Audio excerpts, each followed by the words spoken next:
I would like to dip in our so-called compulsory education.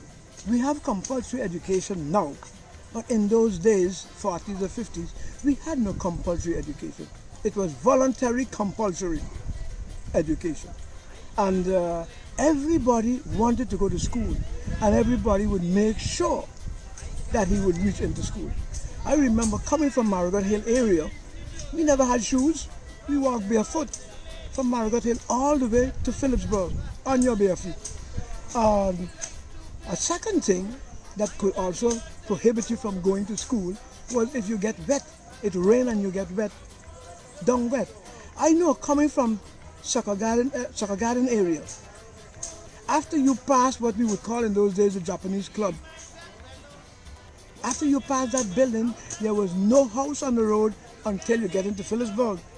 So if anywhere around that side it start to rain, it's down wet, down soaking wet by the time you reach in school.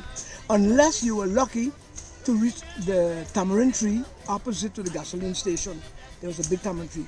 You reach there, you have a chance that you'll get a little bit of shade. But all the other situations, coming from Middle Region and Dutch Quarter, after you pass the roundabout, until you get into Down Street, there was absolutely no chance of you not getting wet. The same goes for the Bush Road. After you pass opposite to Quick Bargains, there was one house there. After you pass that house, until you get into town, there was no chance of you getting anywhere out of the rain. No shelter. So in those days, children used to make sure, regardless of what, that they were getting their education. They would always be in school. And when you get wet and you reach the school, at least I know for the St. Joseph School, they had clothes for you. You get a shirt, you get a pants, and you could still remain in school, although you were down wet.